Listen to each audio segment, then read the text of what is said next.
තෙරුවන් සරණයි. ලග්න ලෝවේ රජු ලෙස සලකන සිංහ ලග්න හිමි පින්වත් ඔබ 2026 මැයි මාසයේ තුල අතිශය තීරණාත්මක කඩයිමකට පැමිණ ඉන්නවා. මේ මාසය ඔබේ ජීවිතයේ පවතින ගැටලු රාශියකට ස්ථීර විසඳුම් ලැබෙන කාලයක්. ඒ වගේම ඔබේ ඉවසීම උපරිමයෙන් ස්වභාව දහම ඉදිරියේ පරීක්ෂාවට ලක් කරන කාලයක්. විශේෂයෙන්ම මාසයේ මැද භාගයේදී ඔබේ වෘත්තීය ජීවිතයේ සිදුවෙන පෙරළිය ඔබ කිසිසේත්ම බලාපොරොත්තු නොවූ එකක් වෙන්න පුළුවන්. මේ අනාවැකි අවසානයේ දක්වා අහන්න. මොකද ඔබ මේ මාසය තුල ලැබෙන රන්මේ අවස්ථා මගහැර ගන්නවාද නැද්ද කියන එක තීරණය වෙන්නේ ඔබ ගන්නා එකම එක ක්‍රියාමාර්ගයක් මත. ඉතින් ඔබ මේ වීඩියෝ එක අවසාන වෙනකම් බලන්න. අද අපි මේ වීඩියෝ එකෙන් කතා කරන්නේ 2026 මැයි මාසය තුල සිංහ ලග්නාධිපති අපේ හිතවතුන්ගේ ජීවිතවලට මේ ග්‍රහ පිහිටීන් මොන වගේ බලපෑමක් එල්ල කරයිද කියන කාරණේ ජ්‍යොතිෂයේ ඉතාමත් නිවැරදි ගණිත ක්‍රමවේදයන්ට අනුව අද අපි ඔබට ඉදිරිපත් කරනවා.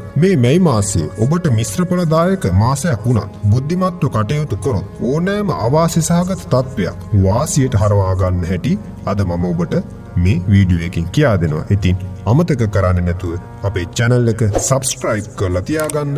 එහෙම වුණොත් ඔබට ඔබේ මාසික ලග්න පලාඵල විස්තරය විශ්වාසවන්තව දැනගැනීමේ හැකියාව උදා වෙනවා. මැයි මාසය තුල සිංහ ලග්නයෙන් උපන් ඔබේ ග්‍රහ පිහිටීම් සහ ග්‍රහ මාරුවීම් පවතින්නේ මොන වගේ තත්වයකද කියන කාරණේ මුලින්ම අපි කතා කරොත්. මැයි මාසයේ ආරම්භ වෙද්දී රවි ග්‍රහයා ඔබේ 9 වෙනි භාවයේ බුධ සමග සංයෝගයෙන් සිටින ස්වභාවයක් පෙන්වුම් කරනවා. ඒ වගේම කේතු ග්‍රහයා ඔබේ ලග්න භාවයේ තුලත්, රාහු ග්‍රහයා ඔබේ 7 වෙනි තුලත්, කුජ සහ ශනි කියන ග්‍රහයන් දෙදෙනා ඔබේ 8 වෙනි තුලත්, සිකුරු ග්‍රහයා ඔබේ 10 වෙනි තුලත්, ගුරු ග්‍රහයා ඔබේ 11 වෙනි තුලත් පිහිටා තිබෙමින් තමයි මේ මැයි මාසය ඔබට ආරම්භ වෙන්නේ. ඉතින් අපි බලමු මැයි මාසය තුල පවතින ග්‍රහ පිහිටීම් සහ ග්‍රහ මාරුවීම් අපි සිංහ ලග්නයෙන් උපන් හිතවතුන්ගේ රැකියා සහ ව්‍යාපාර කටයුතු කෙරෙහි මොන වගේ බලපෑමක් එල්ල කරයිද කියන කාරණේ අපි කතා කරමු. මාසයේ මුල් දින 10 15 ඇතුළත ඔබට යම්කිසි අවිනිශ්චිත ගතියක් දැනෙන්න පුළුවන්. සමහර විට ඔබ කරන වැඩ කටයුතු ප්‍රමාද වීම වලටත් ලක් වෙන්න ඉඩ තියෙනවා. හැබැයි ඔබ කලබල වෙන්න අවශ්‍ය නැහැ. මාසයේ මැද භාගයේ උදා වීම සමගම ඔබේ වෘත්තීය ගමනේ තිබ්බ සියලු බාධක මීදුමක් වගේ වියකී විසිරී යන ස්වභාවයක් තමයි මේ ග්‍රහ පිහිටීන් හමුවේ පෙන්වු කරන්නේ. විශේෂයෙන්ම ඔබ රාජ්‍යාංශයේ හෝ කළමනාකරන මට්ටමේ රැකියාවක නිරත වෙනවා නම් ඔබේ බලය සහ පෞරුෂය වඩාත් ඉස්මතු වෙන කාලයක්. ප්‍රධානීන්ගෙන් විශේෂ අවධානය ඔබ වෙත යොමු වෙන කාලයක්. ඔබ මේ කාලය තුල ලබන ජයග්‍රහණ ඔබේ ඉදිරි වසර ගණනාවකටම පදනම සකසන ඉතාමත් යහපත් කාලයක්. ඒ වගේම ව්‍යාපාර කටයුතු කරන සිංහ ලග්නයෙන් උපන් අපේ ආදරණීය හිතවතුන්ට අලුත් ගිවිසුම් වලට එළඹීමට කාලයක සිට අඩපණ වී තිබුණු වැඩපිළිවෙලක් ව්‍යාපාර කටයුතු නැවත ජයග්‍රාහීව ආරම්භ කිරීමටත් මේ මැයි මාසයේ ඉතාමත් සුදුසුයි. ඔබ ආනයන අපනයන ශාස්ත්‍රයේ හෝ තාක්ෂණික අංශයේ රැකියාවක නිරත වෙන කෙනෙක් නම් මේ මාසය තුල ඔබේ ආදායම් තත්ත්වය දෙගුණ කර ගැනීමේ වාසනාව ඔබට පවතිනවා. හැබැයි මතක තියාගන්න ඕනෑම වැදගත් තීරණයක් මාසයේ මැදින් පස්සේ ගන්නවා නම් ඒක ඉතාමත් බුද්ධිමත්. මැයි මාසය තුල පවතින ග්‍රහ පිහිටීම් සහ ග්‍රහ මාරුවීම් අපේ අධ්‍යාපනික කටයුතු වල නිරත වෙන සිංහ ලග්නයෙන් උපන් ආදරණීය දුවදරියන්ගේ ජීවිතවලට මොන වගේ බලපෑමක් එල්ල කරයිද කියන කාරණේ අපි කතා කරමු. අධ්‍යාපන කටයුතු වල නිරත වන සිංහ ලග්න දරුවන්ට සහ තරුණ තරුණියන්ට මේ කාලේ ඉතාමත් සුබයි සහ ප්‍රබලයි. ඔබේ බුද්ධි මට්ටම තියුණු වන අතරම සංකීර්ණ විෂයන් පවා ඉතා ඉක්මනින් ග්‍රහණය කරගන්න ඔබට මේ කාල සීමාව තුළ අවශ්‍ය හැකියාව ලැබෙනවා. විශේෂයෙන්ම මැයි මාසයේ අවසන් සති දෙක තුළ විභාග හෝ සම්මුඛ පරීක්ෂණ වලට පෙනී ඉන්නවා නම් විශිෂ්ට ජයග්‍රහණ ලැබීමේ ඉතාමත් ඉහළ සම්භාවිතාවයක් පෙන්වු කරනවා. ඒ වගේම විදේශ අධ්‍යාපනයක් ගැන හීන දකින අයට ඒ සඳහා අවශ්‍ය මූලික අඩිතාලම දමා ගන්න මේ මැයි මාසයේ ඉතාමත් සුබ බවක් තමයි පෙන්වු කරන්නේ. ඉතින් මේ කාලයෙන් අපේ ආදරණීය දුවදරියන්ට පුළුවන් නම් ප්‍රයෝජන ගන්න ඔබේ අධ්‍යාපනික ශාස්ත්‍රය තුල විශාල ජයග්‍රහණ ළඟා කරගන්න පුළුවන් මාසයක් විදිහට හඳුන්වන්න පුළුවන්. මැයි මාසය තුල පවතින ග්‍රහ පිහිටීම් සහ ග්‍රහ මාරුවීම් අපේ සිංහ ලග්නයෙන් උපන් හිතවතුන්ගේ ආදරය සහ පෞල් ජීවිතයට මොන වගේ බලපෑමක් එල්ල කරයිද කියන කාරණේ අපි කතා කරමු. මෙන්න මෙතනදී තමයි සිංහ ලග්න හිමියන් මේ මාසයේ වැඩියෙන්ම කල්පනාකාරී වෙන්න ඕන ස්ථානය.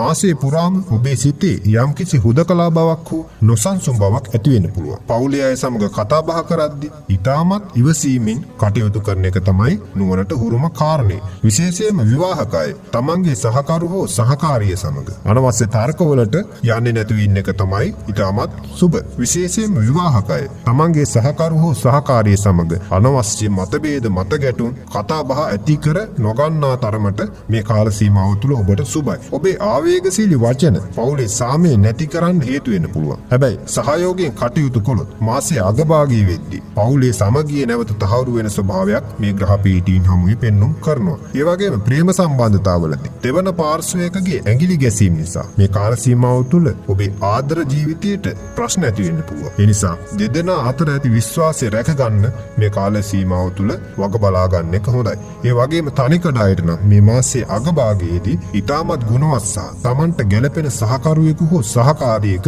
මුණ ගැසීමේ වාසනාවකුත් පෙන්눔 කරනවා. මේ මාසය තුළ පවතින ග්‍රහ පිහිටීම් සහ ග්‍රහ මාරුවීම් සිංහ ලග්නයෙන් උපන් ආදරණීය හිතවතුන්ගේ සෞඛ්‍ය ජීවිතයට මොන වගේ බලපෑමක් එල්ල කරයිද කියන කාරණේ අපි කතා කරමු. සෞඛ්‍ය පැත්තෙන් බලද්දී ඔබට මේ මාසයේදී ශරීරයේ පහළ කොටසේ කොන්ද ආශ්‍රිතව සුළු පීඩාකාරී තත්ත්වයන් ඇති වෙන්න පුළුවන්. ඒ වගේම අධික වැඩ පීඩනය නිසා මානසිකව වෙහෙසක් දැනෙන්න ඉඩ තියෙනවා. වාහන පදවද්දී ඒ වගේම පාරේ ගමන් කරද්දී වෙනදාට වඩා කල්පනාකාරී වීම ඔබේ ආරක්ෂාවට හේතු වෙන්න පුළුවන්. විශේෂයෙන්ම උෂ්ණාධික රෝගාබාධ ගැනත් මේ කාලය තුල අවධානයක් දෙන්න කියන එක මම ඔබෙන් ආදරයෙන් ඉල්ලා සිටිනවා. ඉතින් පින්වත් සිංහ ලග්න හිමියනි, මේ මාසය තුල ඔබට යම්කිසි මානසික පීඩනයක් සහ හදිසි ධනහානි සිදුවීමේ අවදානමකුත් මේ ග්‍රහ පිහිටීම් හමුවේ පවතිනවා. ඔබ නොසිතූ අයුරින් අතේ ඇති මුදල් වැය වෙන කරුණු යෙදෙන්න පුළුවන්. ඒ වගේම නීතිමය ගැටලු හෝ රාජ්‍යාංශයෙන් යම් බාධා පැන නැගීමේ පොඩි ඉඩකඩකුත් මේ ග්‍රහ පිහිටීම් හමුවේ පෙන්눔 කරනවා. ඉතින් මේවා ඔබේ පෙර කළ අකුසල කර්ම හෝ ග්‍රහ අපල ලෙස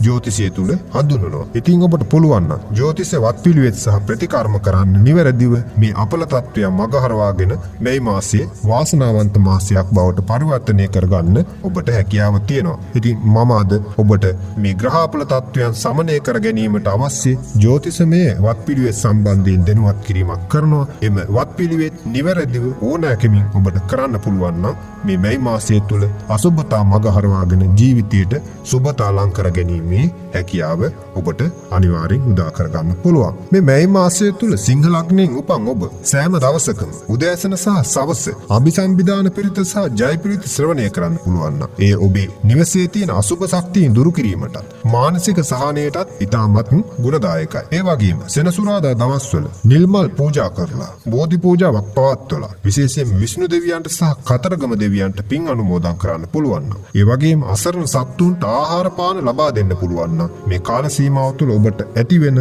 බාධාකාරී තත්ත්වයන් සමනය කරගන්න ඉතාමත් වැදගත් පින්කමක්. ඒ වගේම ගෙදර බුදු පහන තියද්දී එළඟි තෙල් හෝ තල තෙල් ස්වල්පයක් මිශ්‍ර කර පහන් පූජාව පවත්වන්න පුළුවන් නම් ඒකත් ඉතාමත් වැදගත් පින්කමක්. ඒ වගේම මේ කාලය තුළ ඔබේ හිත තුළ ඇතිවෙන හදිසි කෝපය පාලනය කරගන්න ඔබට පුළුවන් නම් මේ කාල සීමාව තුළ කෙටි වේලාවක් හෝ භාවනාවක යෙදෙන්න ඒක ඉතාමත් වැදගත් කාරණාවක් කියන එක ඉතාමත් ආදරයෙන් ඔබට මතක් කරනවා. ඉතින් සිංහ ලග්න හිමි පින්වත් ඔබ මේ මාසය තුළ ඉවසීමෙන් සහ බුද්ධිමත්ව කටයුතු කළොත් මාසය අවසන් වෙන්නේ ඔබට විශාල ජයග්‍රහණ ප්‍රමාණයක් ඉතිරි කරලා ධනාත්මකව හිතන්න ආගමික වතාවත්වල යෙදෙන්න. ඉතින් එහෙම වුණොත් ඔබට පුළුවන් මේ මාසයේ ජයග්‍රාහී මාසයක් බවට පත් කරගන්න. ඉතින් අපේ මේ ලග්න පලාපල විස්තරේ ඔබේ ජීවිතේ සාර්ථක කරගන්න උපකාරී වුණා නම් මේ තවත් කෙනෙක්ට බලන්න ෂෙයා කරන්න. අපේ channel subscribe කරලා දිගටම අපිත් එක්ක රැඳී ඉන්න. ඔබටත් ඔබේ පවුලේ සැමටත් උදා වූ මේ මාසයේ සියලු දොස් දුරු වී